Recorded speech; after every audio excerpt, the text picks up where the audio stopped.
Well, hey YouTube, it's MIgardener, and I am so excited to show you guys what I've been doing today. I've been harvesting pretty much for about the past hour or so, and it's insane how much we've been harvesting. So I'll show you that, and I also want to kind of show you the field because I realized that before I hadn't really shown the field, and it's been probably about 5 weeks since you've seen it. So I'll show you guys that, and I am dripping with sweat. Sweat is completely healthy, so I don't mind. It's just kind of gross, so I'll get this done so I can get in and take a shower. Alright, so this is what I harvested, and as you can see, tons of different heirlooms here. This is going to be my first available chance to do a taste testing video. As you can see, this one right here, that's not a crack from overwatering. That's a crack because it is so ripe and so juicy that it literally could not get any better. That is going to be the most flavorful tomato you can possibly have. Then we also have our first big rainbow. Beautiful striped bottom on that one. We also have a green, almost like a green zebra. It's got like red stripes in it. This one isn't too good of an example, but this one right here is an example of what we'll be doing with our tomatoes that go bad. This one got eaten by some bugs, and it got way too overripe, got eaten by some bugs. So we're going to take this huge tomato and we're actually going to turn that into seeds for the 2013 seed giveaway. Then there's also a McDonald's Delight. Perfect, almost blemish free, that one little spot right there. But then we got tons of those little salad tomatoes, absolutely just beautiful tomatoes. All the ones that do get some eaten spots, we either cut them out and make salad with the spot that isn't eaten, because we don't mind, it's not infected the tomato, we'll just cut it out, or we'll turn it into seeds. But these ones right here are the beautiful ones that I want to show you. These red stripes on here, it's just the most beautiful tomato. It's green, has some gorgeous red striping, and those are ripe. Those are very ripe tomatoes. So we're going to now show you the field, and then later on today I'll have a taste test video for you. Alright, so we are back in the field, and yes, it does need to be mowed, but you can start to see kind of the bushes that are forming. And as you can see here, this is a really nice row of butternut squash, and I'm going to have to devise like a cage type thing to put around these because the mice will come in here and eat these. They're loaded up with butternut squash. They have a ton of them, but they'll come in here and like they'll wait for them to get really nice and plump. Like there's another one. They'll wait for them to get really nice and plump, and then they'll do that to every stinking one of them. And they were really nice and they were beautiful too. I mean, as you can see there's another one. They're doing great in here. They're loving the soil. They're doing awesome. And right here is the beginning of my watermelon. As you can see here, they are beginning to vine. And as you can see there's the world's tiniest watermelon. And that's not all of them. I mean, there's this one starting to vine, putting out some really beautiful flowers. Pollinators love them. There's another little watermelon. There's an even bigger watermelon, about the size of a finger and a half. So it's not anything to brag about just yet, but as you can see, there's gonna be lots of watermelon. I mean, there's quite a few on here, so hopefully the deer don't get to them or whatever, because that would really bother me. And yeah, I mean, here's another one, and they're just doing great. This is the old-fashioned variety. That's the name of the variety. It's called Old Fashioned. And then this is Crimson Sweet right here. Then as we come over here, this is another crimson sweet, and they're forming some more fruit too. They're also vining out really great. Another crimson sweet, and another crimson sweet, I believe, and they're also producing some very beautiful flowers and some fruit. And then over here is the last of the black diamond watermelon. As you can see, black diamond. They also have some tiny, very tiny watermelon on there, and they're flowering as well. And then there's another tiny one right here, barely starting to vine, and this one is barely vined out yet. And then as we come over here, this is the zucchini. As you saw when I showed you the harvest, I harvested some zucchini. This is a dark green zucchini, another dark green zucchini, and then we get into a yellow zucchini, or yellow summer squash. And as you can see here, they are, ouch, that was very sharp. Okay, touch just the leaves, Luke. there's another summer squash coming on, and they're very healthy. Then here's another yellow summer squash, another yellow summer squash, a tinier yellow summer squash, another one, and another one. So they are doing very well. They aren't producing a whole ton of female fruit. There's a lot of male flowers, so that might be just an issue with the heat. Once it gets cooler out, it might start producing more. Here's my only Luke's cantaloupe in existence right now. The other ones died off. It got way too hot. It's supposed to be hundreds here all week. So this is it's called a Dole's Atlantic Pumpkin or something, or something Atlantic Pumpkin, or Atlantic Giant. And these get up to 500 pounds, so we'll see what we get out of it. I'm not expecting much, but whatever, it's cool. And then as we walk back here, here's another butternut squash, a little bit tinier, but it's starting to vine. And there's just one or two back there, but it's really hot out here, so I'm gonna get inside so I don't scorch. But I thought it'd be pretty cool to show you the field and show you kind of what's been growing on here. Hey YouTube, it's MIgardener, and so I decided to merge the tomato taste testing video with the update video from the cottage. It's gonna be really cool. I have 10 tomatoes that I harvested, all different varieties, and I'm gonna show you what they look like when they're cut. And I'm also going to do them with plain and salt, grade them obviously on a scale from 1 to 10, 1 being my favorite, 10 being the least. This is strictly a plain taste testing video. There's also pros and cons to each. There's strengths and weaknesses to each tomato, obviously, but this is just as a strict taste test. So to grade it on like a paste variety, it's not going to really do it much service, just because obviously, like I said, there's different uses for each tomato. I'm doing this just as like if you wanted it either plain or on a salad or something. It's going to be strictly without any other additives or creations, just cut. So now I'm going to show you the varieties as they're being cut, and then I'm going to do the taste test as I cut them one by one. Alright, so I'm going to cut into the Celebrity tomato. It's a very uniform tomato, so obviously it serves its purpose as being a pretty good all-around tomato. Slices very well, it holds up. Obviously it helps that I have a sharp knife, but it slices extremely well. And you see there you have the extreme uniform shape, really like a classic tomato. You can't beat the classic tomato look.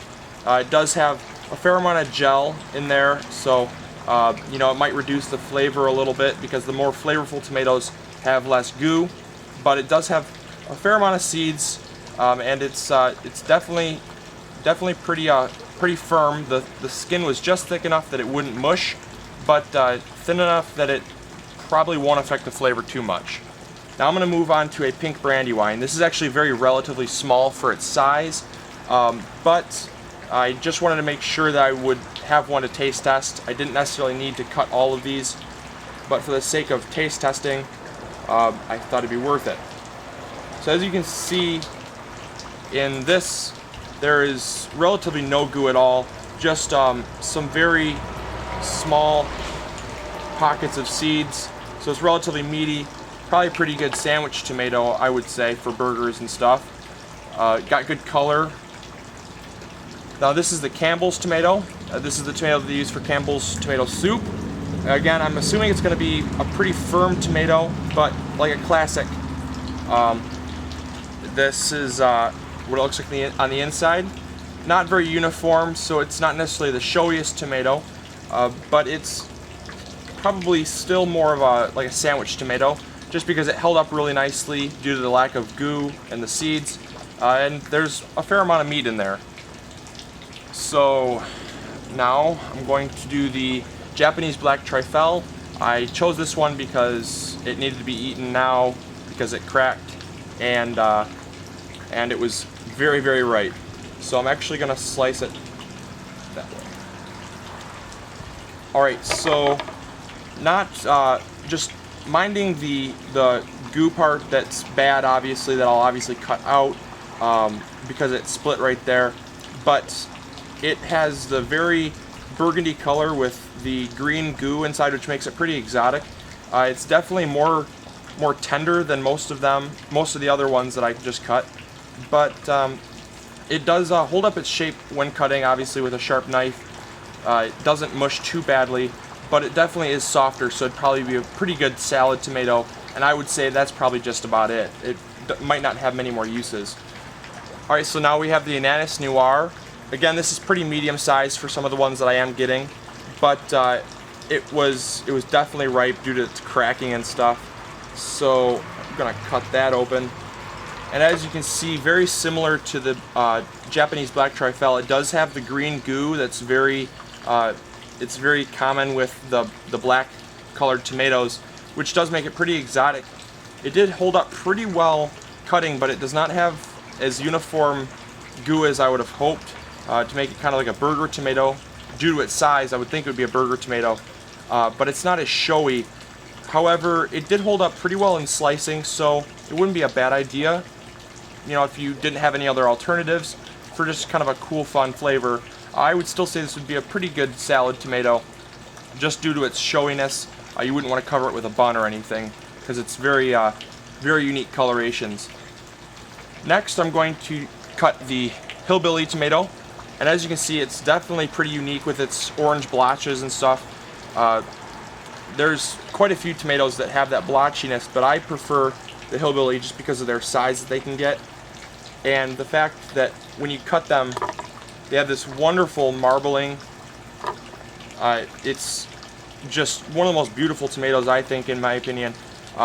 It almost looks like sun rays. You got a red center core there, and sometimes you have some red blotches on the, on the outside, but there's always usually a red target right here, and then there's cream colored striping throughout the tomato. So that's pretty cool.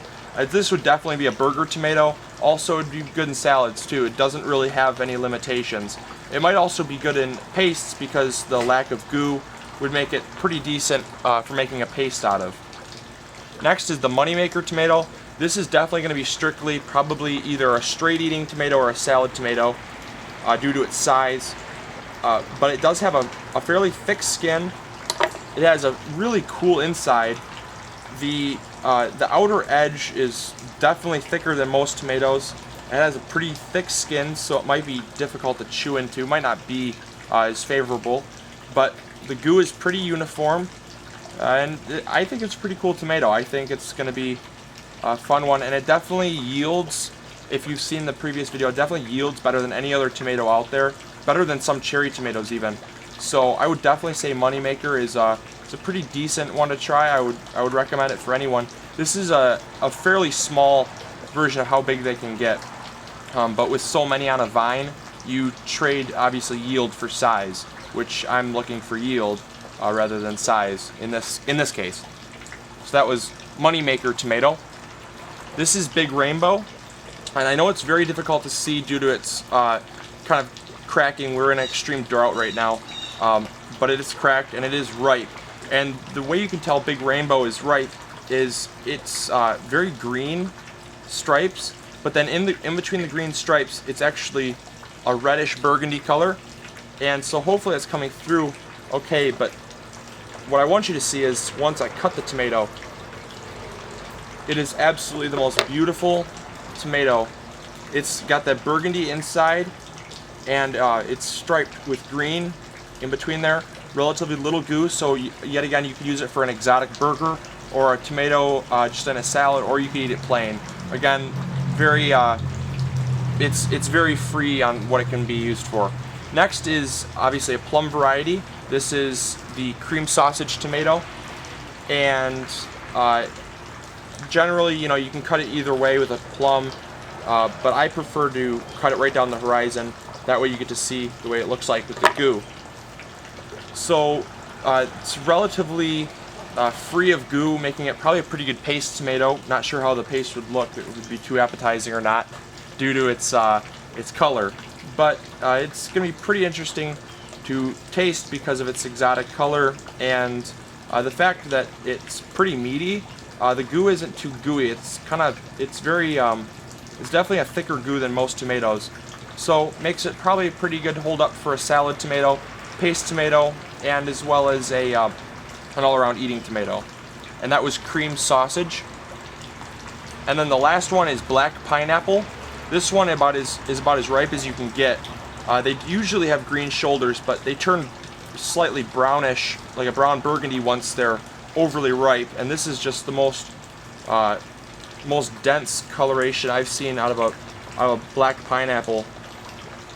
And if you look at that, that is probably one of the most artsy colorations, as well as goo formation. It doesn't have a lot of goo, has fairly little seeds, so it's going to be good for, you know, pastes, burgers, just plain eating, salads. Again, this is probably one of those tomatoes that you can use for just about anything. So now I'm going to get to the taste test, and I'll show you how they taste. Alright, so the first candidate is going to be the black pineapple. I'm just going to cut a really quick slice out of here. And this one's going to be plain.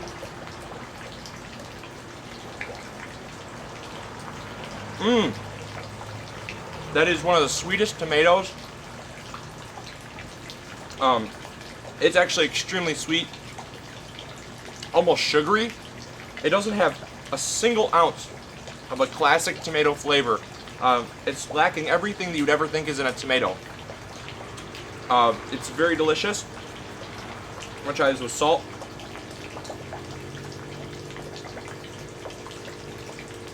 And the salt actually, it actually kicks down on the tomato flavor of what is left of it.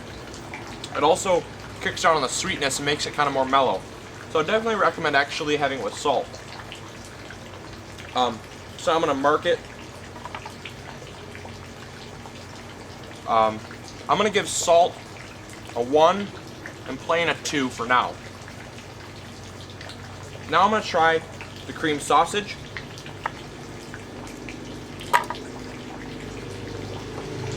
Give it plain.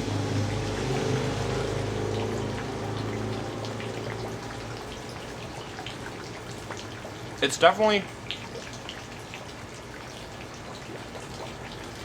more sour. Has a little bit more tomato kick to it, but it's good. I wouldn't say that it's as good as the black pineapple, but we'll try it with salt.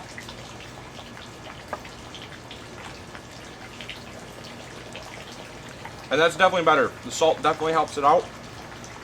So I'm gonna say, so far, I'm gonna say probably my third favorite for plain. and that was the cream sausage. Now I'm gonna try the hillbilly variety.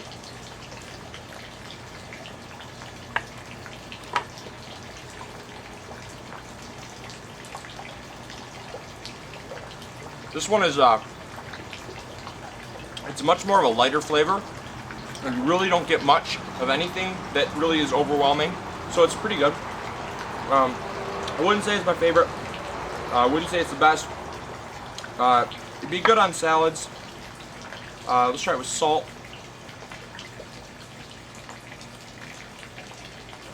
And again, the salt really helps it out. So I'm gonna give this. I'm actually gonna bump this to 2. I'm gonna bump the cream sausage back to 3, and then I'm also gonna give this. I'm gonna put that in spot 3. Next, I'm gonna do the Japanese black trifle. I've heard a lot about this tomato, and I haven't gotten a chance to eat it plain, so I'm actually pretty happy to get to eat this plain. Now, this variety is said to be probably one of the kings of tomato, a lot like the Black Prince tomato. Didn't get a chance to try those this year, but I do have seeds for them. So they're kind of the creme de la creme of tomatoes. And so I'm going to try the Japanese black trifle plain. Again, very sweet. It's not lacking a whole lot of anything. However, I'm not a big fan of the gush as much. However, in a salad, it probably would complement it pretty well. And with salt, it actually kind of makes it a little bit worse. I'm not too overall pleased with just a straight up plain taste. So I'm gonna actually give this 7 on salt, and I'm gonna give that about a 6 on plain. Wasn't too overall great. Now the celebrity. This is a celebrity tomato here, and I'll try this plain.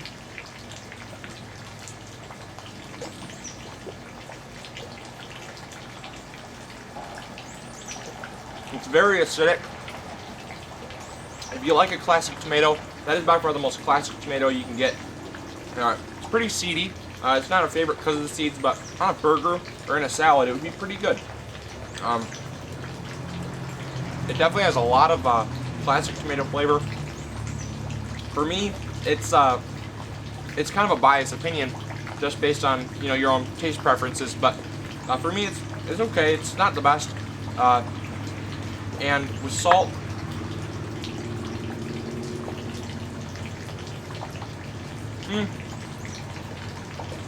salt definitely makes it better.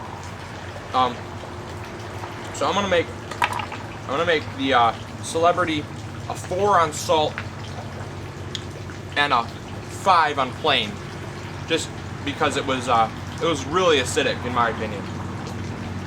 Now I'm gonna try the big rainbow, and I honestly don't know what to expect with this one, but it looks cool, so I'm expecting good things from it.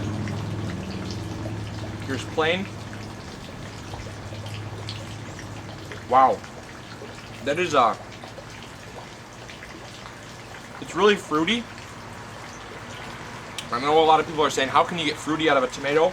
But it almost tastes like a fruit bowl. I mean, it literally, it tastes like grapes and maybe a little bit of watermelon almost. It's funky, but it's pretty good.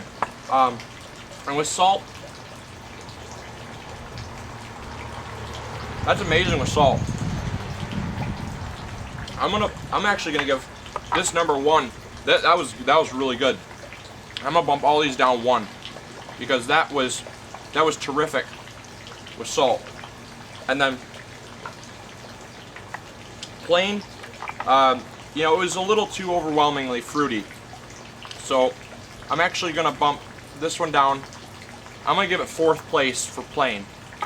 It was pretty funky with the fruity flavors.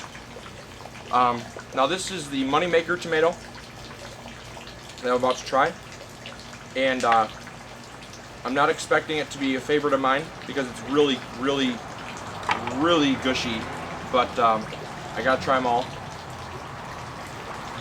And it's exactly how I thought it would taste. Gushy. Alright, well that's about a 10 for plain. And I am being fair. I just really don't like that gush at all.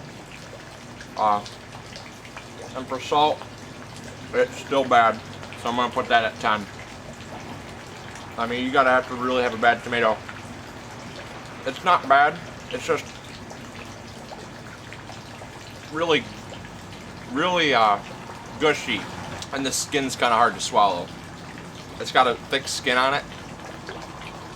Well, okay, that wasn't totally desirable. So I was being definitely fair. This is the pink Brandywine. I have had this last year. Definitely ranked up as near one of my favorite tomatoes. And that's fantastic. I mean, that is still, it's sweet. It has classic tomato flavor. Not a lot of gush, which I hate. Holds up great cutting.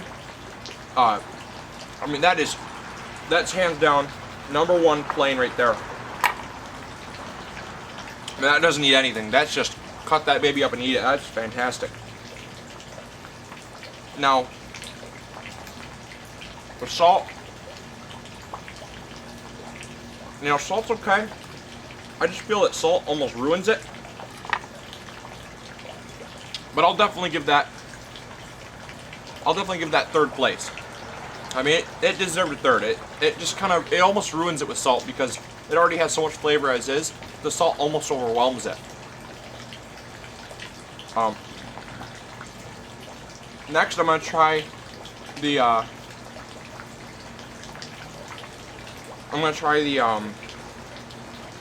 the Celebrity here.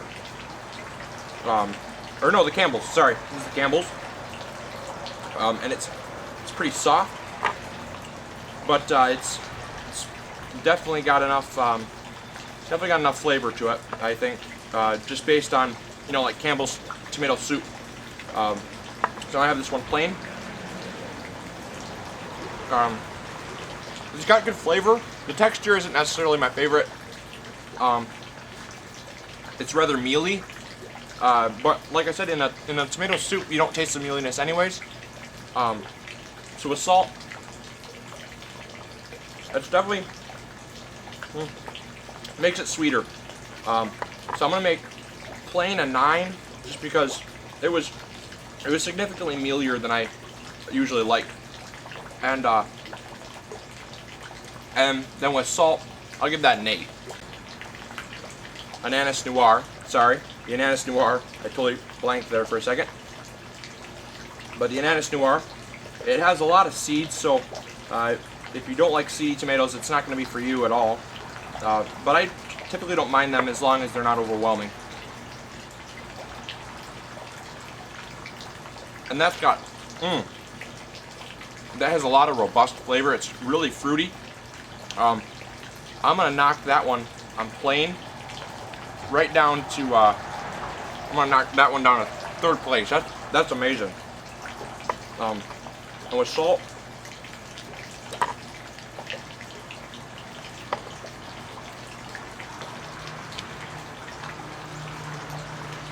it's pretty good too. So, all in all, I'd actually probably, there. I'm pleased with that. So I hope you guys enjoyed. Hopefully you guys learned something. I know a lot of you guys have been requesting this. And I'll probably do some more once I get some more varieties. So, that is the great tomato taste of 2012. Again, hope you guys enjoyed. Hope you guys learned something. And as always, this is MIgardener reminding you to grow big or go home. Catch you guys later. See ya. Bye.